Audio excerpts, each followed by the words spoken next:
আসসালামু আলাইকুম এসএসসি 2026 প্রিয় শিক্ষার্থীরা তোমরা কেমন আছো? আমি আশা করি অনেক ভালো আছো। সো আজকে দেখো তোমাদের একদম গণিতের সুপার সাজেশন।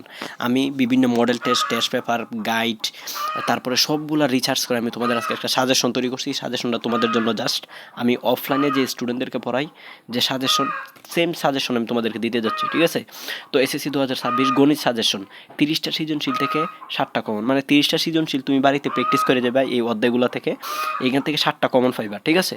সো সেট ও ফাংশন, ঠিক আছে? সেট ও ফাংশন থেকে এই যে অধ্যায়গুলা, সেট ও ফাংশনের দেখো, সেট ও ফাংশন এবং বীজগণিত, আসলে সেট ফাংশন আলাদা কোনো প্রশ্ন করে না, বীজগণিত এবং সেট ফাংশন মিক্সড করে তারা কিন্তু প্রশ্ন করে। তো এই যে বীজগণিতের অধ্যায় তোমার 2, সেটের বেসিকগুলা পড়বা অবশ্যই। বীজগণিতের অধ্যায় 2 এবং 11, এই দুইটা টপিক সবচেয়ে ভালো করে পড়বা। এই দুইটা থেকে খুব ভালো করে কিন্তু প্রশ্ন আসবে, ঠিক আছে? ইভেন দেখো ত্রিকোণমিতি ও তারপরে দেখো কোন কোন অধ্যায়গুলো পড়বা, এই যে আমি দেখো এখানে দিয়ে রাখছি, এই যে ওর অনুপাত সমানুপাত থেকে যে অধ্যায় যশোর বোর্ড 25, তারপরে রাজশাহী বোর্ড 16, তারপর ঢাকা বোর্ড 16, এই অধ্যায়গুলো তো হুবহু প্রশ্ন আসবে। এই যে দেখো ব্যবহারিক জ্যামিতি, তারপরে দেখো এদিকে আছে তোমাদের কি এই যে পরিসংখ্যান সাজেশন, ঠিক আছে? আমি সবগুলো দিতেছি, তোমরা জাস্ট একটু ওয়েট করো, ঠিক আছে? আমি একটু বুঝিয়ে দিই, ওইগুলো তোমরা প্র্যাকটিস করে দেবা, হুবহু গিয়ে কমন পাবে পরীক্ষার মধ্যে।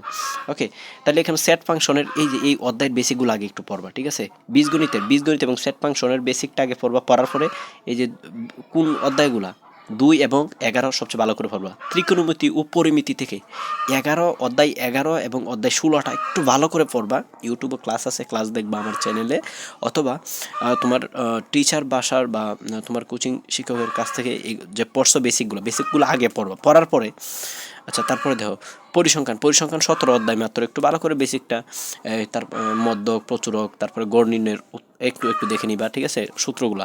এবং জ্যামিতি থেকে বেশিরভাগ হুবহু কমন বিগত বছর থেকে, কারণ জ্যামিতি একটু টাফ, এগুলো গুড়ায় ভাষায় প্রশ্ন করে না। সো যেহেতু এই যে দেখো এখানে আছে কি 7 এবং অধ্যায় 8 জ্যামিতি থেকে এই দুইটা।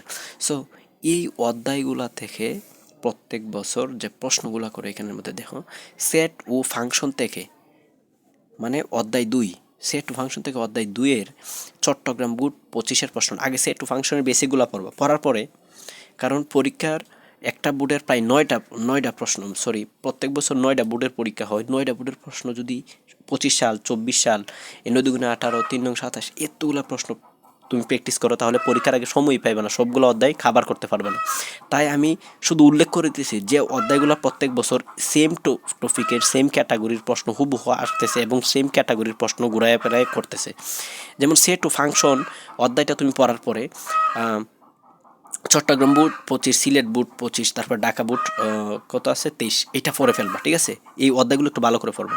এবং বীজগণিত অধ্যায় 3-এর যেটা পড়বা, এটা হচ্ছে রাজশাহী বুট 25, কুমিল্লা বুট 25, তারপর ঢাকা বুট 25, চট্টগ্রাম বুট 25, না ঢাকা বুট 22, তারপরে হচ্ছে ঢাকা রেসিডেন্সিয়াল মডেল কলেজের একটা প্রশ্ন আছে, তোমাদের যারা টেস্ট পেপার আছে এটা দেখে ফেলবার প্রশ্নটা, ঠিক আছে?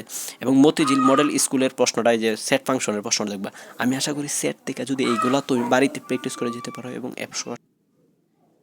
আচ্ছা তারপরে এখানে দেখো তোমরা অনুপাত ও সমানুপাত থেকে যশোর বুট 25, রাজশাহী বুট 16, তারপর হচ্ছে ঢাকা বুট 25, তারপর কুমিল্লা বুট এখানে কুমিল্লা বুট হচ্ছে 25, মতিঝিল মডেল স্কুলের প্রশ্নটা দেখবা। কি বলছি? অনুপাত ও সমানুপাত, মানে অধ্যায় 11-র প্রশ্নটা, ঠিক আছে? অধ্যায় 11টা পড়ার পরে তোমরা এই প্রশ্নগুলো একটু বেশি প্র্যাকটিস করবা, জাস্ট এখান থেকে কমন পাইবা, হয়তো হুবহু পাইবা, নাহলে সেম টপিক তো হুবহু পাওয়ার সম্ভাবনা বেশি। আচ্ছা ব্যবহারিক জ্যামিতির অধ্যায় কিন্তু 7 অধ্যায় বের করে আগে বেসিকগুলো পড়ো, বেসিকটা পড়ার পরে তোমাদের আগের যা পারাগুলো রিভিশন দেওয়ার পরে যশোর বোর্ড 23, ময়মনসিংহ বোর্ড 22 এবং চট্টগ্রাম বোর্ড 20, রাজশাহী বোর্ড 24, এইগুলো একটু ভালো করে রিভিশন দিবা, দেন এইখান থেকে কমন পড়বে, ঠিক আছে? আচ্ছা পরবর্তী অধ্যায়গুলো আমরা একটু দেখি। বৃত্ত অধ্যায় কিন্তু 8, চট্টগ্রাম 25, তারপরে হচ্ছে এখানে কুমিল্লা 23, ময়মনসিংহ 25, ঠিক আছে? এবং বৃত্ত উপপাদ্য এখান থেকে প্রশ্ন খুব একটা কম করে, বাট এখান থেকে প্রশ্ন আসার সম্ভাবনা আছে। সো এখানে অধ্যায় কিন্তু 8, এই 8 অধ্যায়, তবে এটা সবচেয়ে একটু বেশি গুরুত্ব দিবা। অধ্যায় 8-এর এই যে ঢাকা বোর্ড 23-24টা দেখবা, যশোর দেখবা 25, চট্টগ্রাম 25, রাজশাহী 25, এগুলো দেখবা একটু। এবং দেখো ত্রিকোণমিতি 9, মানে ভিডিও শেষে এবং গুরুত্বপূর্ণ কিছু কথা বলবো। এটা হচ্ছে তোমাদের 100% কমন পড়ার, এবং যারা বিগত বছর গণিতে খারাপ করছো, 25-এ যারা ছিলা আবার এই বছর পরীক্ষা দিবা, তাদের জন্য খুব গুরুত্বপূর্ণ। শেষে বেসিক আমি কিছু কথা বলবো, এগুলো বোঝার চেষ্টা করবো। ওকে, ত্রিকোণমিতি অধ্যায় 9, ঢাকা বোর্ড 24, সিলেট 25, যশোর 25, তারপরে ঢাকা বোর্ড 24, এগুলো এই যে এইখানে বোর্ডগুলো আছে দেখো, কুমিল্লা বোর্ড, এটা কিন্তু কুমিল্লা, ঠিক আছে। আচ্ছা, কুমিল্লা বোর্ড 23, এবং পরিমিতি অধ্যায় 16, এই 16 অধ্যায়টা আগে বেসিকটা পড়বা, তারপরে এই অধ্যায়গুলো যেমন যশোর, ঢাকা, এবং এই যে সাল এখানে দেওয়া আছে, ঢাকা 23-24টা, এগুলো দেখে ফেলবো। পরিসংখ্যান দেখো, তাহলে পরিসংখ্যান সাজেশন কি এখানে? পরিসংখ্যান হচ্ছে ঢাকা বোর্ড পরিসংখ্যান।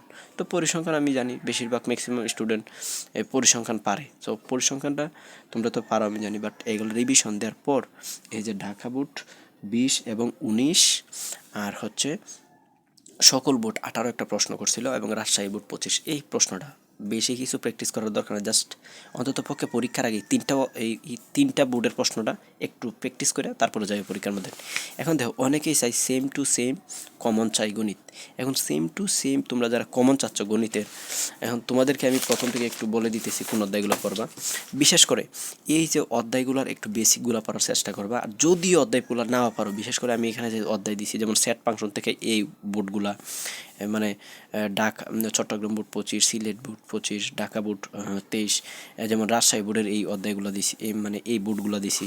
তারপর দেখো বীজগণিতের, তারপর অনুপাত সমানুপাত থেকে এইগুলা, বীজগণিত ব্যবহারিক জ্যামিতি থেকে এইগুলা, এবং দেখো বৃত্ত থেকে মাত্র এই 3টা বোর্ড দিছি, ঠিক আছে, এই 3টা। আর এইগুলো যদি আমি আশা করি একটু ভালো করে তোমরা এগুলো একটু ভালো করে যেগুলো দিছি এগুলো প্র্যাকটিস করো, আমি শিওর মানে এই যে অধ্যায়গুলো আছে এখানে হুবহু একদম সেম কপি করা প্রশ্ন তুমি 4টা পাইবা শিওর।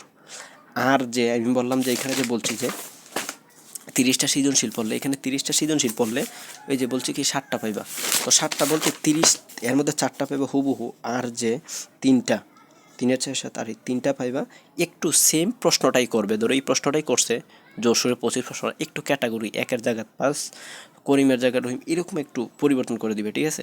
এগুলোর মধ্যে তোমরা কমন করবে। আমি আশা করি তোমাদের মতন করে গণিত প্রস্তুতি নিবে, এবং গণিত এমসিকিউর যে সাজেশন তোমরা চাও কিনা, গণিতের এমসিকিউ প্রত্যেক বছর হাজার হাজার শিক্ষার্থী এমসিকিউর মধ্যে ফেল করে, এ কারণে এমসিকিউ সাজেশন তোমরা চাও কিনা জাস্ট কমেন্ট করো। এবং এটা যদি তোমাদের এই সাজেশনটা দেওয়ার উদ্দেশ্য হচ্ছে তোমাদের পরীক্ষার আগ মুহূর্তে গণিতের প্রত্যেকটা অধ্যায় শেষ করা, এত বোর্ডের প্রশ্ন সমাধান করা সম্ভব না। এই কারণে প্রত্যেকটা অধ্যায়ের যে বোর্ডগুলো সবচেয়ে গুরুত্বপূর্ণ এই অধ্যায়গুলো প্র্যাকটিস করবা, নাইলে পরীক্ষার আগ মুহূর্তে সবগুলো প্র্যাকটিস করে যাইতে পারবে না। মাত্র 2-3টা অধ্যায় প্র্যাকটিস করবার, বাকিগুলো প্র্যাকটিস করার সময় পাইবে না। এই কারণে আমি অধ্যায়গুলো বলে দিছি, এই অধ্যায়গুলো এবং কোন বোর্ডগুলো গুরুত্বপূর্ণ প্র্যাকটিস করার, এটি আমি বলে দিছি, এগুলো প্র্যাকটিস করে যাবে। আর বিশেষ করে এমসিকিউ যারা সাজেশন চাও এবং কে কোন বিষয় সাজেশন অবশ্যই কমেন্ট করবা। আর তাছাড়া